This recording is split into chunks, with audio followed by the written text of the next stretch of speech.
decisão do ministro Ricardo Lewandowski, do Supremo Tribunal Federal. Ele decidiu ontem, quinta-feira, como deve ser aplicada, já nas eleições deste ano, a reserva de recursos para candidatos negros. Os partidos vão dividir de forma proporcional entre candidatos negros e brancos o dinheiro do fundo eleitoral e o tempo de rádio e TV da campanha. Hoje, sexta-feira, inclusive, o STF inicia o julgamento sobre essa liminar de Lewandowski no plenário virtual da Corte. E de acordo com o jornal O Estadão, o Estado de São Paulo, a tendência é que o plenário mantenha essa decisão de Lewandowski. Para a gente entender a importância de uma decisão como essa e seus impactos, nós conversamos agora com a Marcele Decoté, que é coordenadora da área de incidência do Instituto Marielle Franco. Oi, Marcele, tudo bem com você? Oi, Thalita, boa tarde. Boa tarde a todo mundo que está assistindo a gente. Boa tarde, Marcele. Explica para a gente primeiro, qual é o impacto de uma decisão como essa? Como que vocês enxergam essa decisão nesse momento? É uma decisão importante, histórica? É um marco, a gente chama, né, que é um marco para a população, para a luta da população negra no Brasil, principalmente quando a gente fala de inclusão no sistema político brasileiro, né, e eu acho que quando o TSE tomou essa decisão a partir de uma consulta que foi protocolada pela deputada Benedita da Silva, né, do Rio de Janeiro, do PT, em que organizações da sociedade civil, né, como o Instituto Marielle Franco, a Coalizão Negra por Direitos, o Movimento Mulheres Negras Decidem e a Educafro pressionaram, a gente já apontava que não dá mais para a gente esperar, que é o momento para que a gente consiga mover as estruturas do sistema político que a gente identifica como um sistema político que tem o reflexo do racismo estrutural que está presente na sociedade brasileira, né? Então, é um momento histórico para a população negra, porque a gente está falando de oportunidades mais igualitárias para a ocupação de espaços de tomada de decisão tão importantes para a nossa democracia, né? Então, a gente sempre afirma que a gente só pode falar de democracia no Brasil quando a gente se mover para combater o racismo, né, como esse eixo central que molda as relações sociais que a gente vive hoje. Então, é super histórico e a gente continua acompanhando esse processo. Estamos com o tuitaço aqui, convidar quem esteja assistindo que possa tuitar, porque a gente está nesse momento fazendo tuitaço, pressionando o STF para que adiante a decisão do TSE, né? Então, é super importante a participação de todo mundo. Marcele, eu vi, assim, muitos partidos elogiando essa decisão, achando uma decisão importante de fato, mas criticando o detalhe de ser já aplicável para esse ano, por conta de possíveis dificuldades, desafios. Eu queria que você falasse um pouco sobre isso. Quais são os desafios de fato para fazer com que essa decisão seja eficiente e valha nessas eleições já nesse ano? A gente identifica que desde a Constituinte no Brasil existe o esforço da integração da população negra, né, no conceito de cidadania. Então, quando a gente olha para o sistema político brasileiro, esses atores do sistema político, o TSE é um ator, o Congresso Nacional é um ator, e os partidos são atores, a gente enxerga que é necessária a vontade política desses dirigentes dos partidos para que faça valer, faça acontecer a criação de oportunidades iguais para eleições de pessoas negras. Então, o que a gente sempre falou, e a partir da decisão do TSE, é de que é sim possível a implementação dessa decisão a partir de 2020. Porque, basicamente, os partidos, eles internamente podem construir os critérios e orientações para a aplicação do fundo eleitoral. Não é necessário uma decisão judicial para fazer com que pessoas negras possam concorrer igualmente dentro dos seus partidos. Então, essa aplicação formal, ela também serve para dizer que não é necessário regra. Existe uma regra nesse momento que acelera o processo, mas você pode fazer agora. Então, a gente sempre fala, e é importante estar conversando aqui, né, que o antirracismo ele tem que deixar de ser um discurso vazio. Ele precisa ir para uma prática efetiva. E essa prática efetiva se dá internamente, e aí nas estruturas internas do espaço que a gente formalmente não está inserido, que são os partidos políticos. Então, acho que dá para fazer agora e já passou do tempo, né? Então, a gente trabalha com esse recorte que o tempo já passou, né? Então, por isso a urgência. E sobre a atuação de movimentos sociais, de organizações, como que essas organizações estão costurando, estão se comunicando para tentar realmente incidir já nessas eleições de 2020? Como que tem sido feito esse trabalho? Bem, acho que é importante colocar nesse ponto de que, historicamente, os movimentos, né, as organizações da sociedade civil, os movimentos têm contribuído, né, têm tido feito um papel importante no avanço, né, na ruptura disso que a gente está chamando de estrutura racista, né? Então, acho que é importante reconhecer a importância dos movimentos sociais. E em relação às eleições desse ano e a disputa do sistema político, hoje o Instituto Marielle Franco, que foi um instituto criado a partir do assassinato de Marielle Franco, né, ex-vereadora da cidade de Rio de Janeiro, né, a gente enxergou que era a oportunidade da gente estar pautando, e a pandemia está aí também, né, para a gente estar pautando outra perspectiva de futuro. E essa perspectiva de futuro ela tem que ser baseada, né, no ativismo e no movimento de pessoas negras e indígenas que majoritariamente estão excluídas do processo de tomada de decisão no país.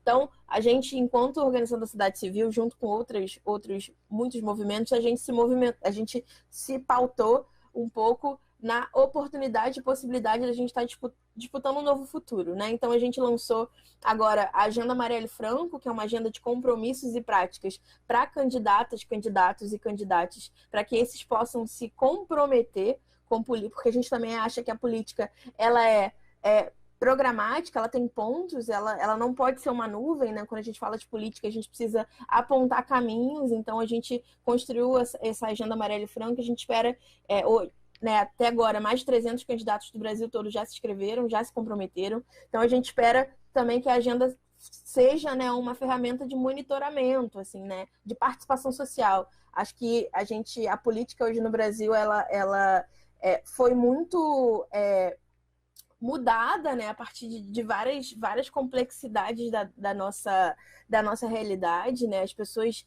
se desapropriaram da política, né? As pessoas se afastaram, mas a política é o nosso cotidiano, né? A política é a nossa vida, então a gente espera que cada vez mais a gente fomente a participação social de pessoas que estão aí, que é tão importante para a gente manter a democracia e fortalecer a democracia.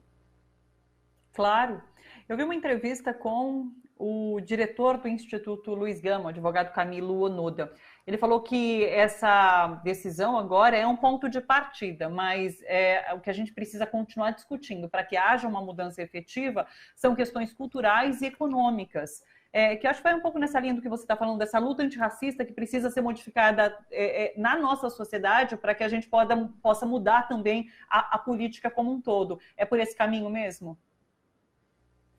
Sim, e é um caminho de longo prazo. A gente costuma dizer que é um caminho de 500 anos, né?